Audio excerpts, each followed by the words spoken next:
Dis-nous, quand cela arrivera-t-il et quel sera le signe de ton avènement et de la fin du monde?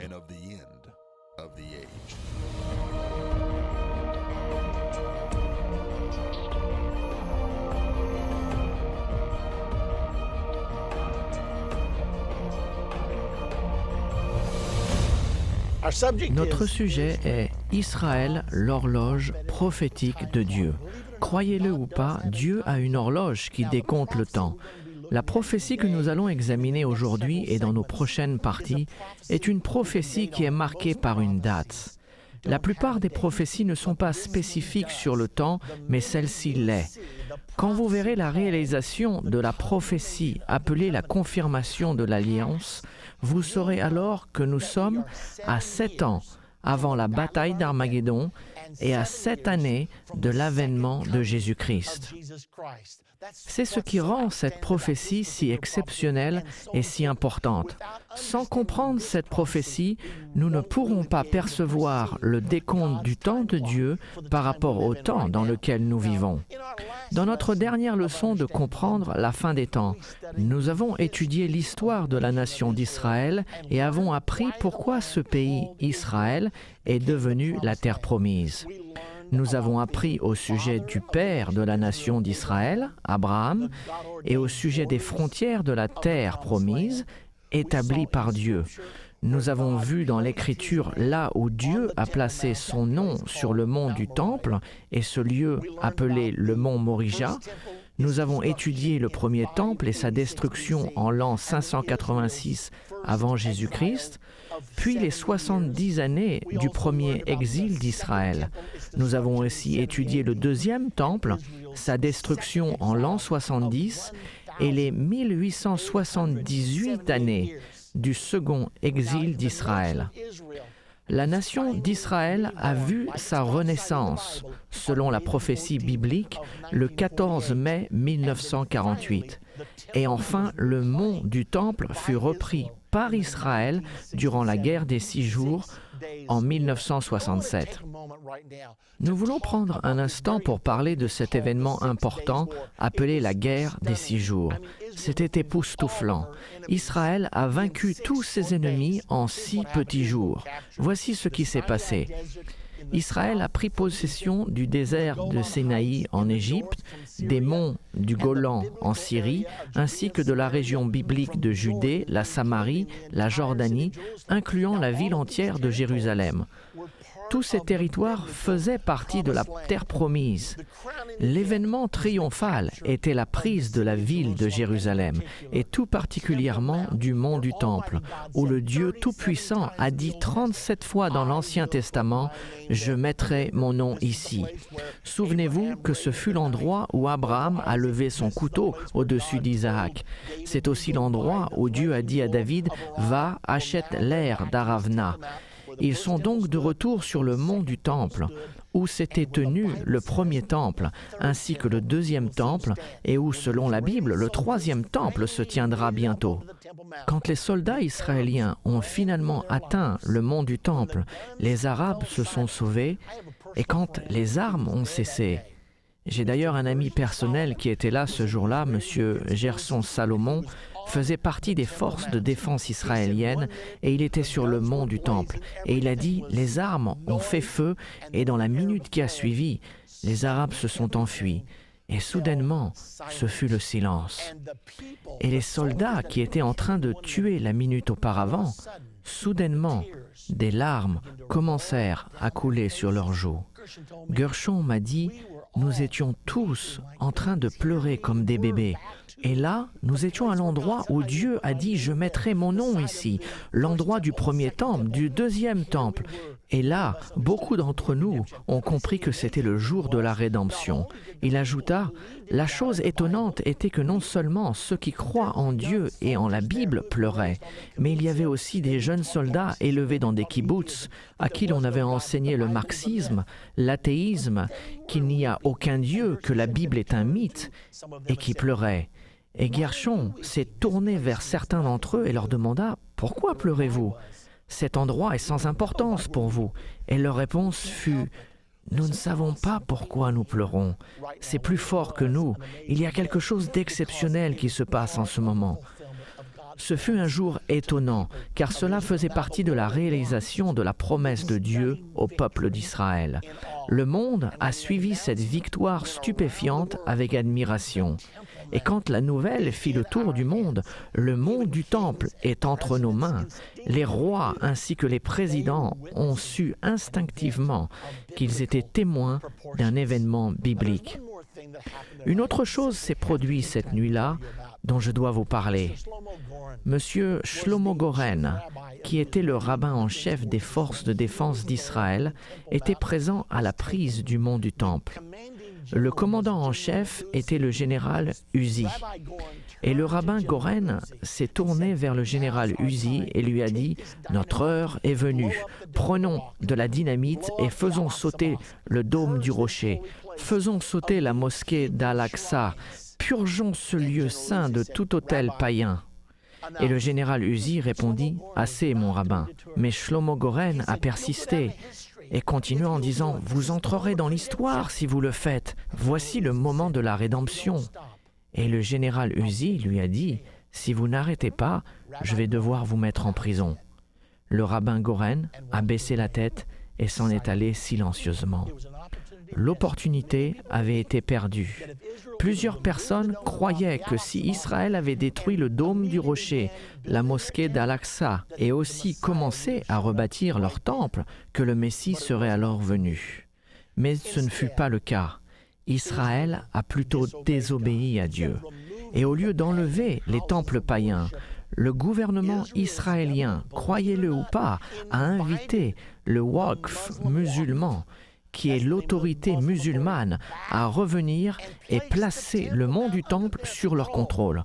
Pourquoi ont-ils fait cela? 2 raisons. Par crainte de la communauté internationale et de ce qui aurait pu arriver s'ils avaient éliminé les lieux saints musulmans.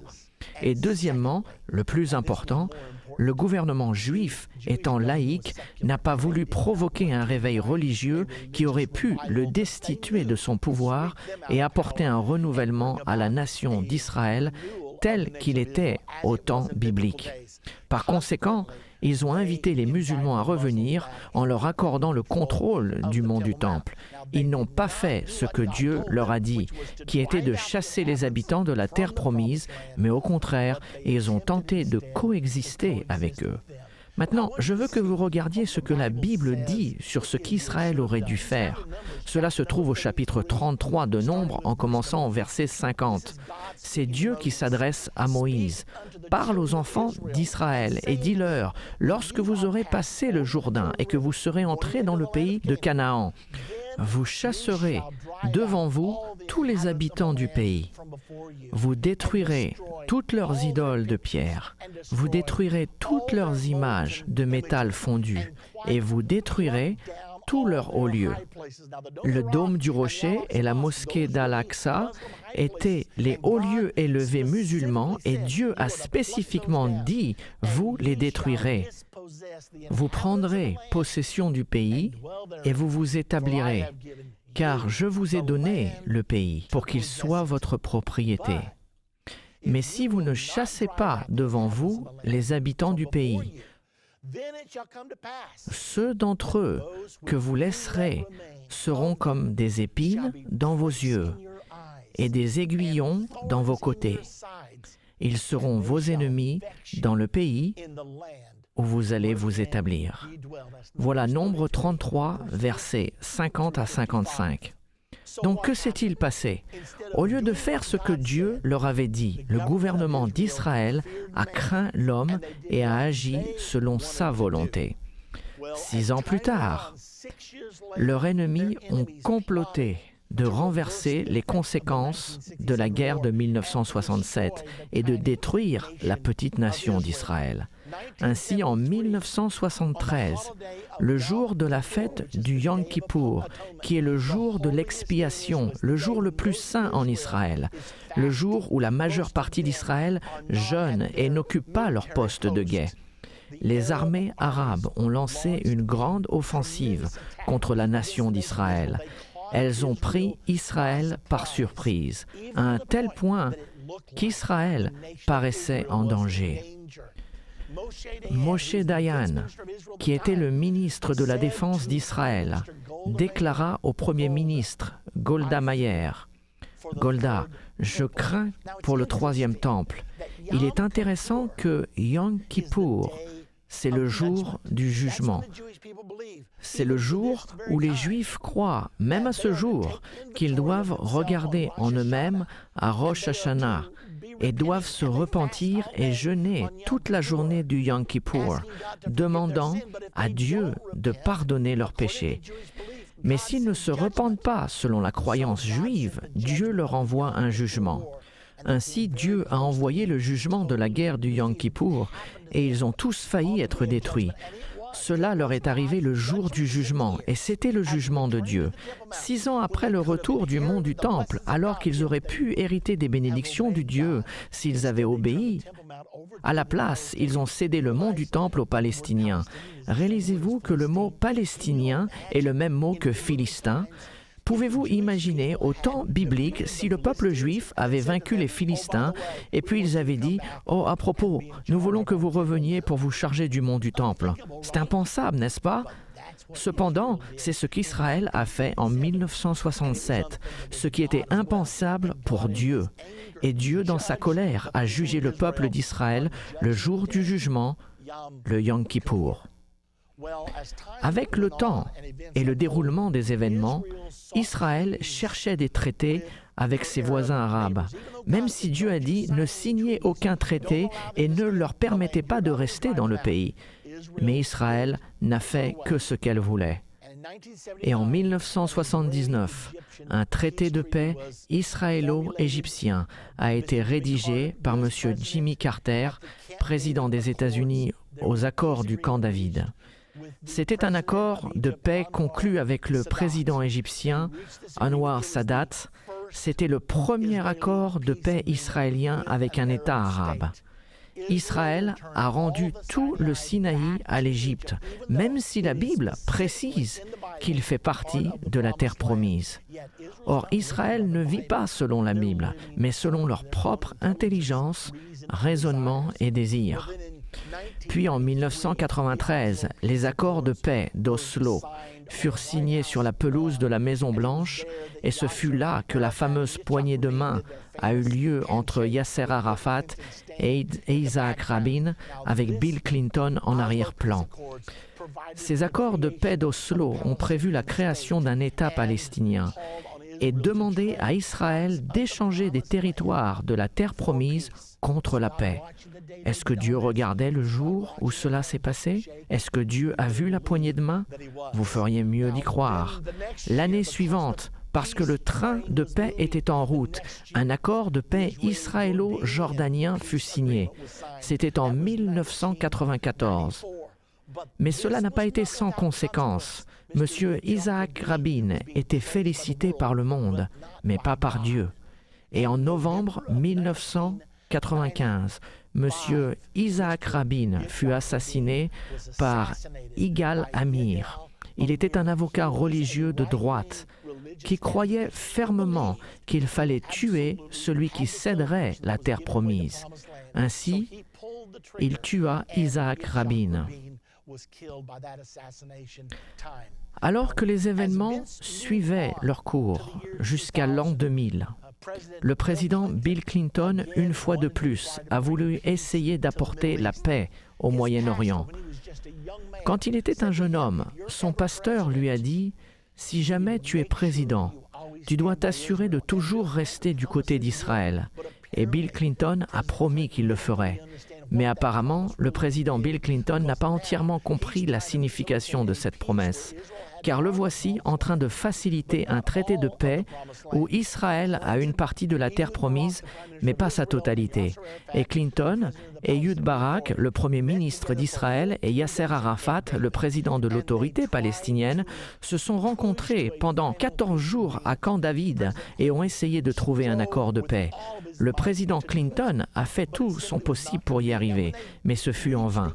Quand ils sont arrivés sur le sujet du mont du Temple, ils se sont dit « Qu'allons-nous faire ?»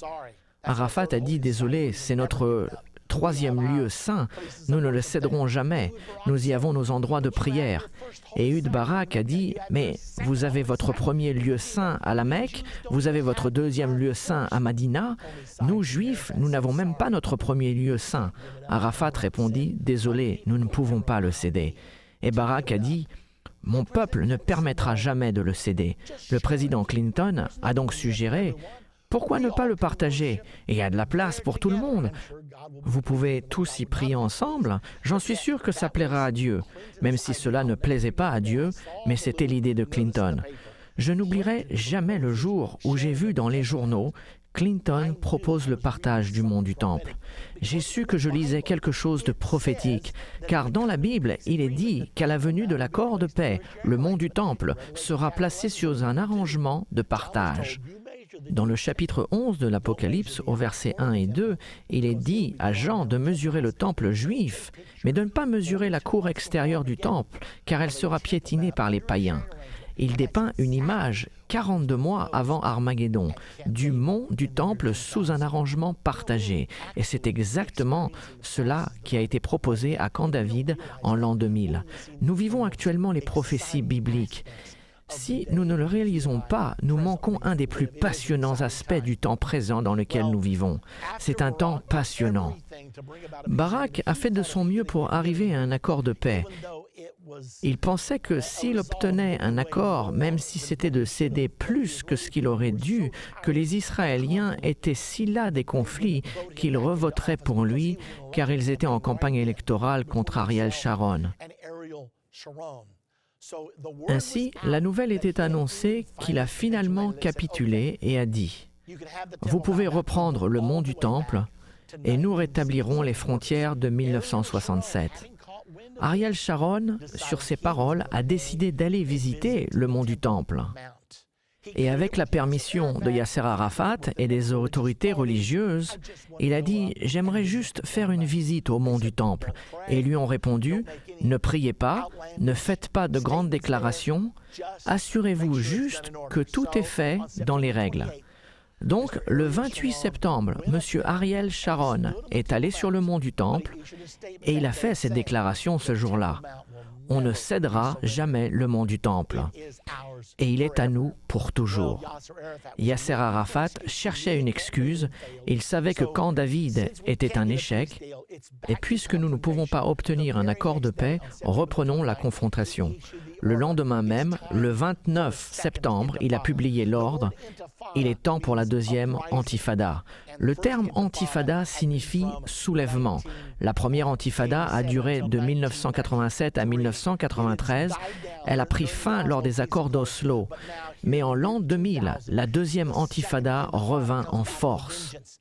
Pendant la deuxième intifada, 1000 Israéliens sont morts, ainsi que 5500 Palestiniens. Nous avons vu beaucoup d'attentats dans les autobus, ainsi que des attentats suicides. N'oubliez pas ce que Dieu a dit. Si vous ne les chassez pas, ils deviendront des épines dans vos yeux et des aiguillons dans vos côtés. Tout ceci se passe en ce moment.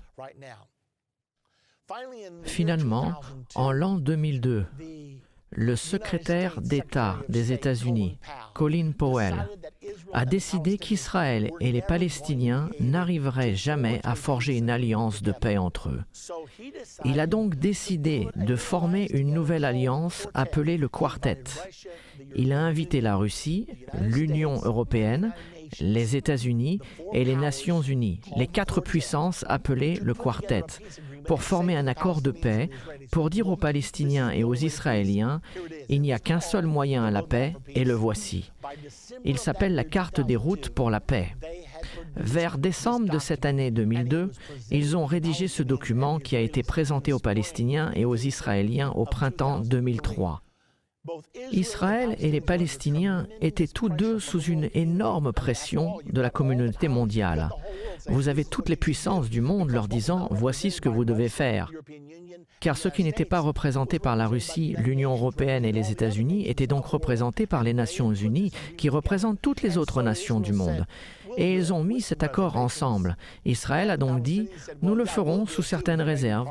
Et les Palestiniens ont dit « oui, nous le ferons aussi. Il nous sera peut-être difficile de faire certaines choses, mais oui, nous le ferons ». Ainsi, l'accord était censé être fait, mais cela ne marchait toujours pas. Puis le président George W. Bush est arrivé au pouvoir et lui aussi s'est vu comme le pacificateur et devint le premier président à soutenir un État palestinien. Vous rendez-vous compte de cela? Nous parlons d'un président des États-Unis d'Amérique qui dit à Israël « Vous devez prendre votre terre promise que le Dieu Tout-Puissant vous a donné. » Et il dit « Je ne suis pas d'accord avec cela, il va falloir que vous en donniez une partie au peuple palestinien. » Ainsi, il fut le premier. Même Bill Clinton n'a pas osé approuver un État palestinien, car il craignait que les Américains ne l'approuvent pas, tellement nous sommes un peuple basé sur la Bible. Enfin, du moins, nous l'étions. Ainsi, George Bush approuve l'État palestinien et finalement, durant les 2 dernières années de son administration, il a essayé d'apporter la paix en Israël. Et il a finalement appelé la conférence de paix d'Annapolis en 2007. Cependant, c'était trop peu et trop tard. Il a échoué. Lors de sa campagne électorale pour succéder au président Bush, le président Obama a dit « Je n'attendrai pas la dernière année de ma présidence comme l'ont fait George Bush et Bill Clinton pour ramener la paix dans le Moyen-Orient. Je m'en occuperai dans la première année de ma présidence, tellement c'est important. » Et c'est ce que le président Obama a fait. Immédiatement après son élection, il a nommé l'ancien sénateur George Mitchell à être son envoyé spécial au Moyen-Orient. La raison pour laquelle il a nommé George Mitchell, c'est qu'il a réussi à résoudre l'un des conflits les plus difficiles dans le monde, celui de l'Irlande du Nord. George Mitchell s'est rendu là-bas, a obtenu un accord et ils vivent aujourd'hui dans la paix. Le président Obama s'est dit, si George Mitchell a pu le faire là-bas, peut-être il peut utiliser ses pouvoirs au Moyen-Orient. Mais ça n'a toujours pas marché là-bas. La question se pose, n'y aura-t-il jamais la paix dans cet endroit? La réponse est oui. Ce sera une paix provisoire. Elle est prophétisée. Elle placera le mont du Temple sous un arrangement partagé entre juifs et musulmans. Il sera sous le contrôle international, probablement sous le contrôle des Nations unies. Que vous le croyez ou pas, il permettra à Israël de construire son 3e temple et cela va arriver très rapidement. Cela marquera le début des 7 dernières années avant la bataille d'Armageddon. Regardons rapidement ce qui s'est passé avec chaque chef israélien qui a désobéi à Dieu et qui a accepté de céder la terre promise. Chaque chef israélien a perdu les pouvoirs peu de temps après avoir consenti à faire cela. Énumérons-les rapidement. Isaac Rabin, accord d'Oslo en 1993, s'est retiré de Jéricho en 1994, assassiné en novembre 1995. Shimon Peres a succédé à Rabin pendant quelques mois. On avait l'impression qu'il allait être réélu, mais au lieu de cela, à la dernière minute, il a perdu car il continuait de céder la terre promise, même pendant son court mandat. Tout le monde savait qu'il allait accepter les conditions. Il était l'un des principaux négociateurs de l'accord d'Oslo. Il a été évincé de son poste seulement quelques mois plus tard. Benjamin Netanyahou a fait sa campagne sur la conservation du territoire d'Israël. Cependant, une fois en place, avec la pression des États-Unis, il a accepté les accords de Wind River, cédant ainsi 22% de la Cisjordanie. Peu de temps après, il ne fut pas réélu et a été remplacé par Ehud Barak. Barak a alors essayé de rétablir les frontières de 1967 et a même accepté de céder le mont du Temple, mais il fut remplacé par Ariel Sharon. Tout le monde pensa qu'Ariel Sharon ne céderait pas un centimètre. Or, il s'est retiré de Gaza en 2005 et a été la cause pour 9000 Juifs de quitter leur maison en août 2005.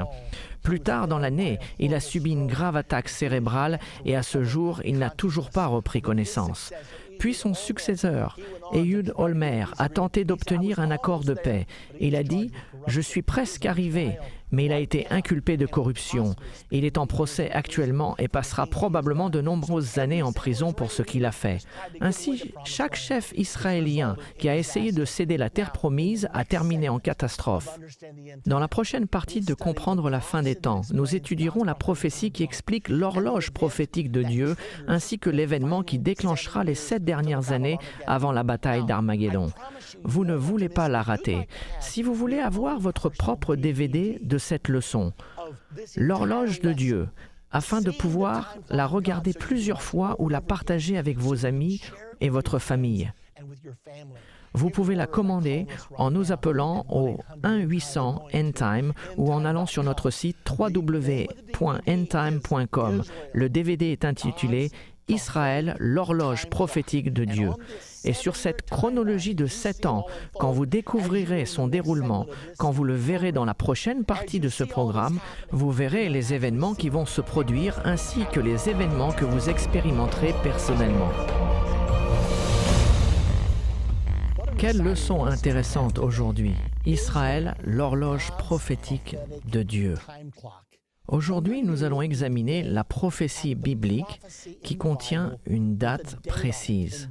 Dans cette partie de Comprendre la fin des temps, nous expliquerons la prophétie qui déclenchera les 7 dernières années avant Armageddon, puis nous décrirons ce qui arrivera durant cette période.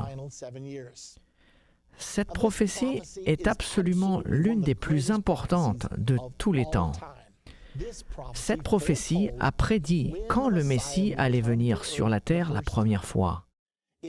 Elle a prouvé l'identité du Messie, elle a prédit la crucifixion et la destruction de Jérusalem et du Temple. Elle prédit l'événement qui déclenchera les 7 dernières années avant Armageddon.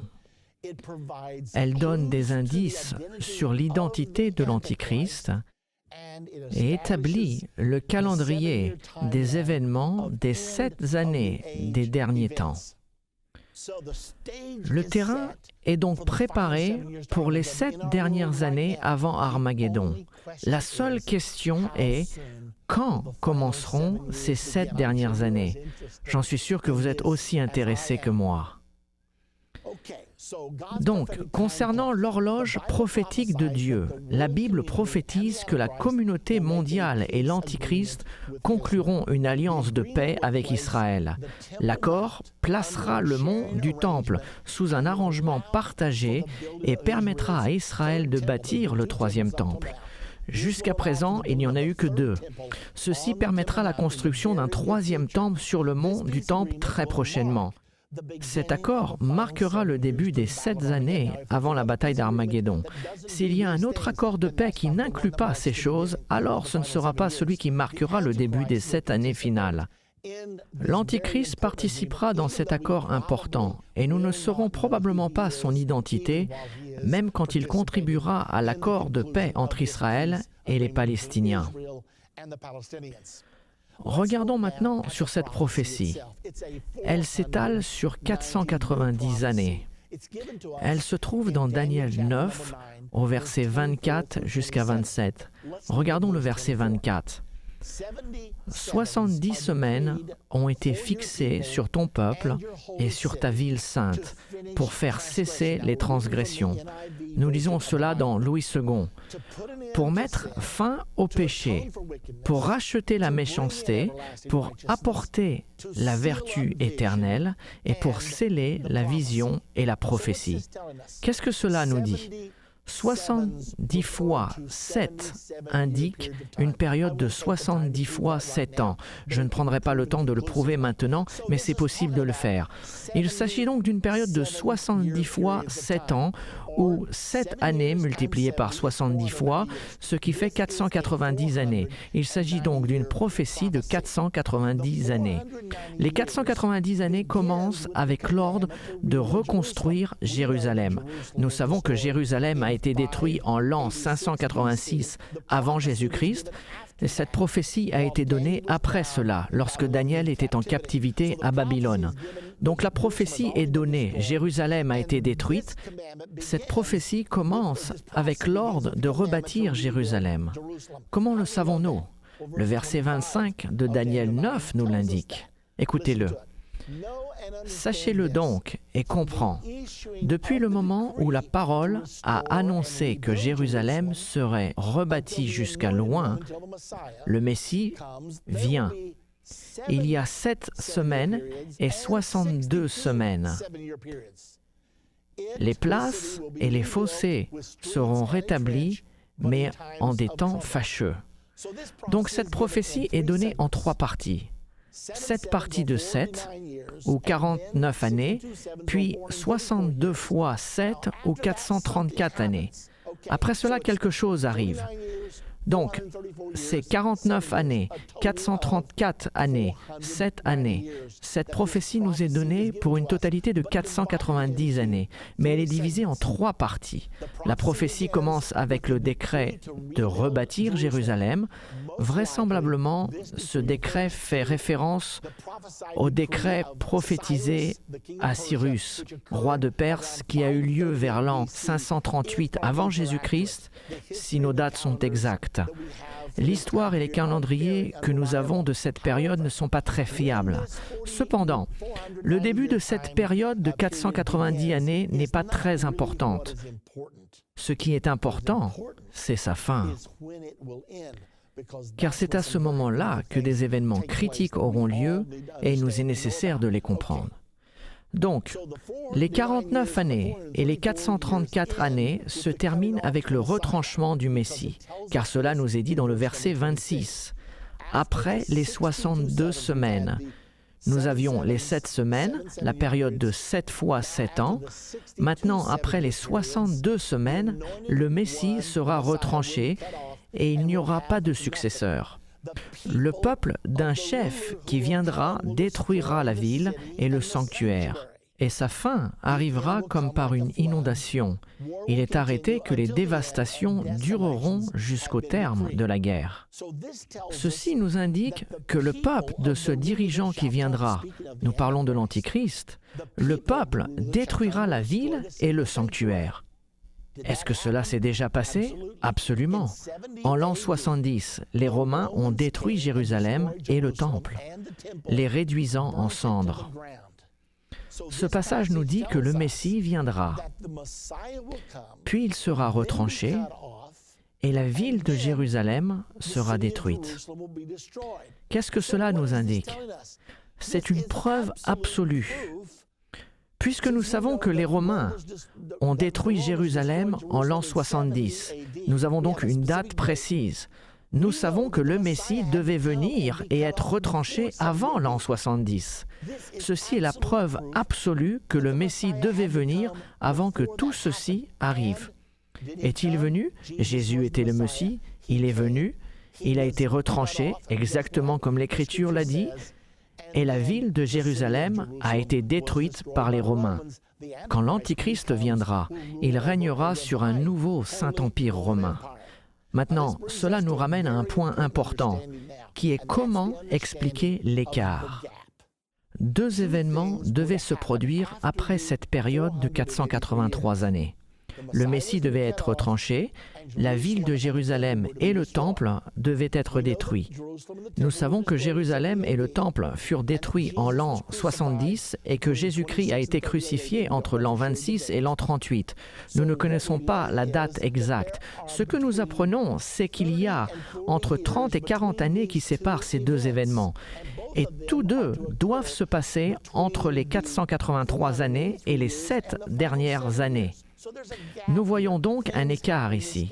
Des choses se passent pendant cet écart et c'est la raison pour laquelle la prophétie nous est donnée par segments. La prophétie n'indique pas la durée de cet écart. Cependant, nous savons aujourd'hui que cet écart est environ de 2000 ans. Nous en saurons davantage dans la suite de cette leçon. Pour l'instant, mettons de côté cet écart et regardons les 7 dernières années. Au verset 27, « Il fera une solide alliance avec plusieurs pendant une semaine, et durant la moitié de la semaine, il fera cesser le sacrifice et l'offrande. Le dévastateur commettra les choses les plus abominables, jusqu'à ce que la ruine et ce qui a été résolu fondent sur le dévastateur. » Qu'est-ce que tout cela signifie? Nous devons savoir certaines choses concernant le verset 27. Premièrement, qui est ce « il » qui fera une solide alliance? Numéro 2, qu'est-ce que l'alliance? Numéro 3, qu'est-ce qu'une solide alliance? Numéro 4, quels sont ces sacrifices qu'il va faire cesser? Et quel est cet événement appelé l'abomination de la désolation? Voici beaucoup d'informations dans ce petit verset, mais ce sont ces choses qui se passeront durant la période des 7 dernières années. Répondons donc à ces questions. Tout d'abord, qui est-il? Il fera une solide alliance. La réponse est facile car il fait 3 choses. Il fait une solide alliance, il fait cesser les sacrifices et les offrandes et il ramène l'abomination de la désolation. Si vous lisez 2 chapitres plus loin dans Daniel, au chapitre 11, les versets 21 et 22 disent que l'Antichrist sera le chef de l'alliance. Donc c'est l'Antichrist qui fait l'alliance. Le verset 31 dit que l'Antichrist et ses partenaires feront cesser les sacrifices et les offrandes. Puis le verset continue et nous dit qu'ils dresseront l'abomination du dévastateur. C'est donc l'Antichrist qui fait l'alliance, l'Antichrist qui fait cesser les sacrifices et les offrandes, et c'est l'Antichrist qui ramène l'abomination de la désolation. C'est facile. Nous savons que il est l'Antichrist. Question numéro 2. Qu'est-ce que l'alliance? Genèse 15, verset 18, tout au début, dans le premier livre de la Bible, il nous est dit « En ce jour-là, l'Éternel fit alliance avec Abraham et dit « Je donne ce pays à ta postérité, depuis le fleuve d'Égypte jusqu'au grand fleuve, au fleuve de l'Euphrate. » Dieu dit à Abraham « Je ferai une alliance avec toi, et ta postérité héritera cette terre. » Il s'agit de la description de la terre promise, et voici l'alliance d'Abraham, que la nation d'Israël aura sa propre patrie en Israël. Si ça, c'est l'alliance, qu'est-ce que la solide alliance qui déclenchera les 7 dernières années? La Bible nous dit que quand le pacte de paix du Moyen-Orient sera signé, l'Antichrist et la communauté internationale confirmeront le droit d'existence d'Israël dans la Terre sainte. Ce sera la confirmation du droit d'existence d'Israël en ce lieu. Aujourd'hui, les ennemis d'Israël lui refusent ce droit. La majorité des pays arabes ne reconnaissent pas encore son droit d'exister. Quand cette alliance sera confirmée, alors les 7 dernières années avant Armageddon et le retour de Jésus commenceront. Voilà pourquoi nous disons que cette prophétie a une date précise. De quel sacrifice parlons-nous? Le pacte de paix du Moyen-Orient placera le mont du Temple sous un arrangement partagé entre les musulmans et les Juifs. Ceci nous est dit dans Apocalypse 11 au verset 1 et 2. Jean a reçu l'ordre de mesurer le Temple. Ne mesure pas la cour extérieure, elle sera piétinée par les païens. Voici une image du mont du Temple et de l'arrangement partagé. Israël sera autorisé à construire son temple. Il est dit ici que Jean a reçu l'ordre de mesurer le temple.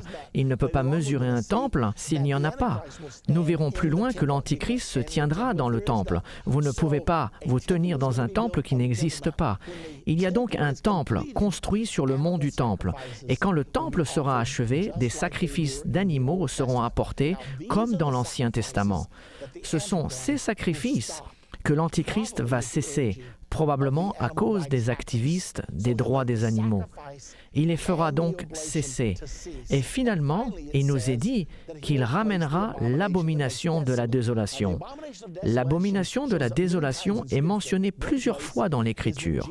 Par exemple, lorsque Jésus enseigne la prophétie dans Matthieu 24 au verset 15, écoutez ce que Jésus dit. C'est pourquoi, lorsque vous verrez l'abomination de la désolation, dont a parlé le prophète Daniel, établi en un lieu saint, que celui qui lise fasse attention. Nous apprenons ici une chose importante. L'abomination de la désolation se tient dans le lieu saint. Le lieu saint se trouve dans le temple, ou au moins sur le mont du temple.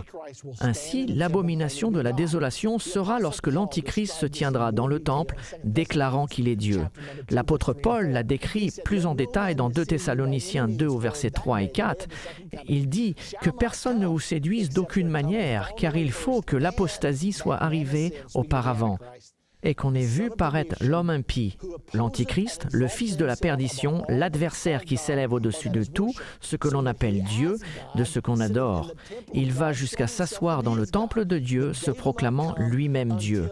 Ce jour ne viendra pas avant que le fils de la perdition soit révélé et qu'il s'assoie dans le temple de Dieu, se proclamant lui-même Dieu. Où aura lieu l'abomination de la désolation? Dans le temple. Jésus-Christ l'a dit. Ceci décrit un événement, celui qui se passera 3 ans et demi avant la bataille d'Armageddon. Donc, l'Antichrist se tiendra dans le temple, se proclamant Dieu. Comment le fera-t-il? Je ne sais pas. Qu'ils disent « je suis l'ultime autorité ici » ou autre chose, je ne peux pas vous le dire. Mais quand cela arrivera, nous le saurons. Et c'est cet événement qui est l'abomination de la désolation. Parce que le Dieu Tout-Puissant a dit 37 fois dans l'Ancien Testament « je mettrai mon nom sur le mont du Temple ». Et c'est pour cette raison que l'Antichrist, qui sera probablement possédé par Satan à ce moment-là, se tiendra dans le Temple pour dire « je suis l'ultime autorité ici ». Et cet événement s'appellera l'abomination de la désolation. Donc récapitulons. L'Antichrist, regardons dans Daniel 9, 27, il fera une solide alliance avec plusieurs pour une semaine, et au milieu de la semaine, il fera cesser le sacrifice et l'offrande, et il ramènera l'abomination de la désolation. Il est donc l'Antichrist. Il confirmera le droit d'existence d'Israël dans la Terre Sainte pendant 7 ans. Au milieu de cette période de 7 ans, l'Antichrist fera cesser les sacrifices et se proclamera lui-même Dieu. Voici la vue d'ensemble. Maintenant, examinons-la de plus près. 2 événements dans les 7 dernières années.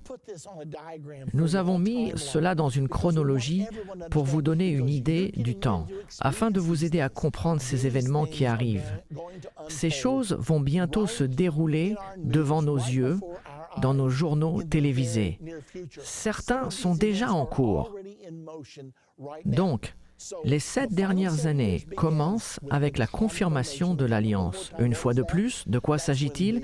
C'est quand la communauté internationale, Israël et les Palestiniens, accepteront le droit d'existence d'Israël, revendiquant l'alliance entre Dieu et Abraham qui se trouve dans Genèse 15, 18. La confirmation de l'Alliance est donc une prophétie avec une date précise. À partir de ce moment, il y aura 7 ans avant Armageddon et l'avènement de Jésus-Christ.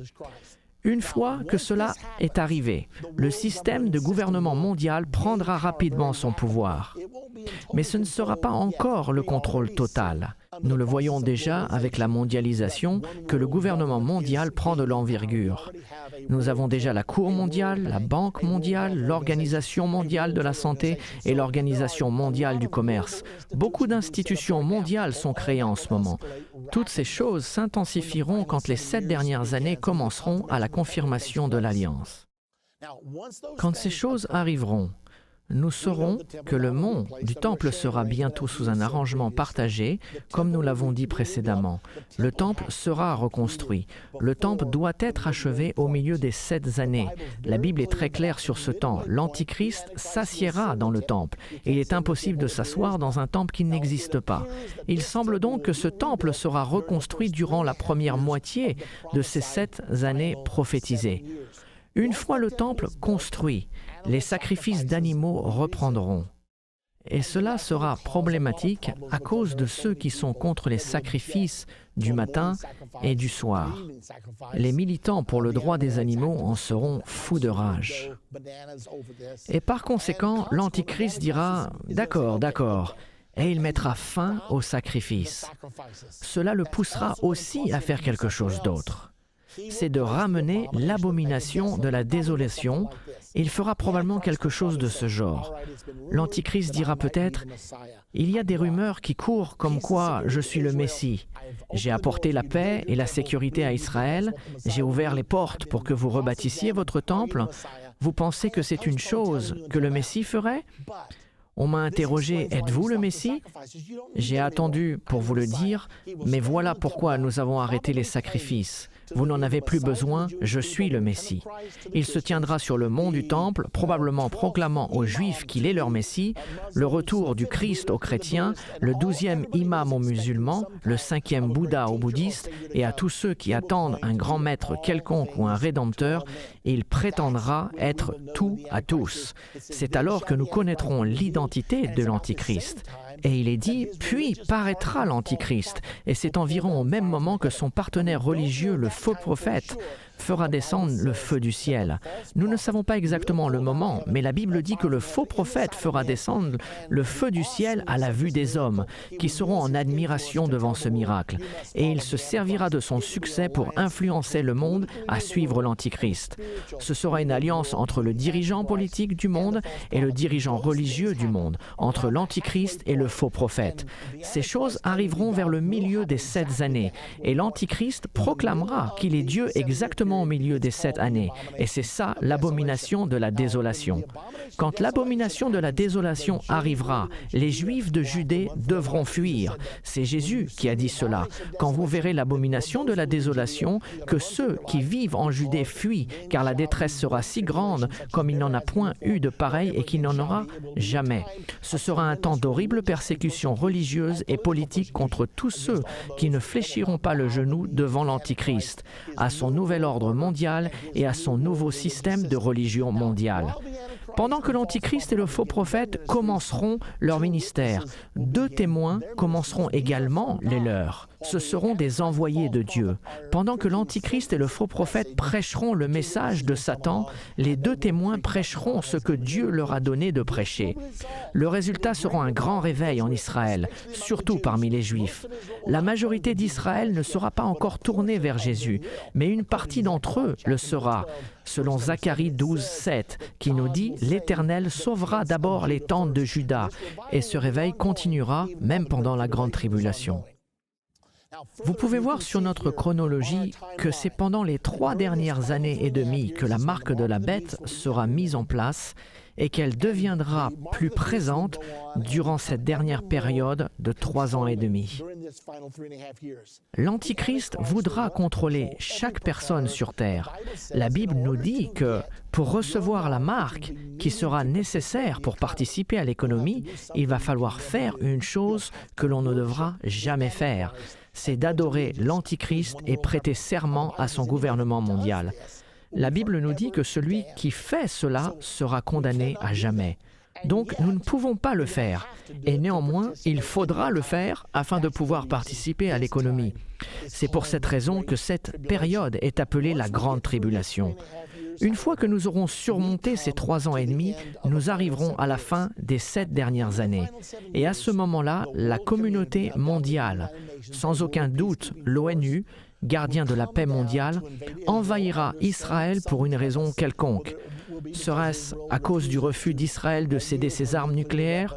Nous ne savons pas exactement la raison. Une résolution sera prise contre Israël et la communauté mondiale envahira Israël. La Bible nous dit dans Zacharie 14, 2, « Toutes les nations attaqueront Jérusalem. Ceci déclenchera la bataille d'Armageddon ainsi que la deuxième venue de Jésus-Christ. » À la seconde venue de Jésus-Christ, l'Antichrist et le faux prophète seront détruits et le gouvernement humain disparaîtra et nous couronnerons Jésus-Christ, roi des rois et seigneur des seigneurs. Nous devons donc nous poser cette question. Où en sommes-nous maintenant? Plusieurs signes montrent que les 7 années peuvent arriver rapidement. Nous savons que le traité de la paix du Moyen-Orient fera 3 choses.